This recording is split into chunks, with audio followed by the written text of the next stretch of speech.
How can I get through the day with depression? This is the question that I'm answering today. Depression presents itself with feelings of sadness and hopelessness, low motivation, crying spells, feeling overall heavy and drained of energy. And it can also cause sleep disturbances, anger outbursts, slow thought, speech, and physical movements, and even suicidal thoughts and/or attempts. When we are depressed, everything seems like it takes so much more energy and effort, so it's no wonder that it can feel impossible to even get out of bed. So I will be going over my 5 tips to help you get through the day when you're experiencing depression. But first, I want to welcome you to my channel. My name is Micheline. I'm a licensed therapist and I post videos weekly on Mondays and Wednesdays about mental health topics. So please make sure you hit the subscribe button and turn on your notifications. That way you never miss an update. And if you're coming back to my channel and you enjoy my videos, you can help support me by hitting the like button and chatting with me in the comments below. Okay, so let's dive right in. So my first tip to getting through the day when you are depressed is to try to always have a schedule and maintain consistency. We are so much more likely to follow through with things if we do them every single day.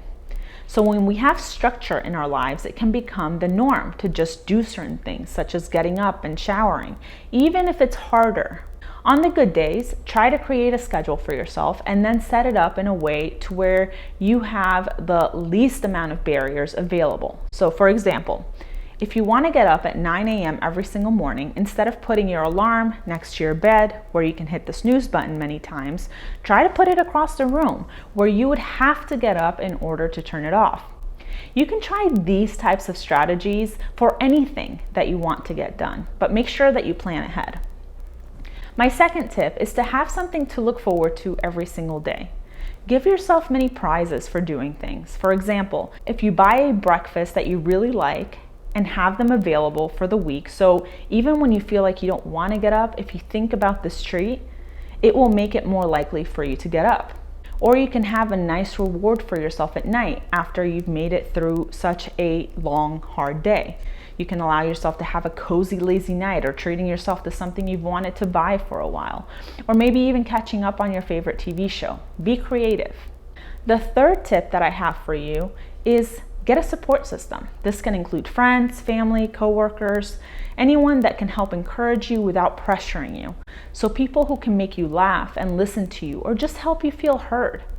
The support network can help you feel supported on the bad days, and they can remind you of your goals and your rewards, and they can help lift you up and lift your spirits by providing you with a hug or reminding you of how awesome you are. And my fourth tip is to take small steps. They can be as tiny as possible. Avoid thinking about all the things you have to get done, but try instead to think about the next step only. For example, if you're lying in bed, instead of thinking about getting up, showering, eating breakfast, getting dressed, so on and so forth, instead, think of the next tiny step you need to take, such as uncovering yourself or getting up to go to the bathroom, and then focus on what comes after that. It's easier for us to be able to handle one thing at a time than to think about a whole day of activities. This will also help reduce the feeling of overwhelm. Number 5, allow yourself to cry. Crying releases certain chemicals from our bodies which are responsible for stress. So crying a significant amount can help remove some of these toxins and help you feel slightly better. Have you ever had a cry where you felt better afterwards? This is why. The key to crying, though, is to be non-judgmental and be self-compassionate. If you're mean to yourself during this process, it will not work. Allow yourself to cry and observe yourself crying and be there for yourself as you would be there for a friend who's crying. It might sound weird, but self-compassion is one of the most healing things we can do for ourselves. So those were my 5 tips to help you get through a day with depression. I hope that you found them helpful. Do you have any tips that you can share with our community? Drop them in the comments below. You never know who you might be helping.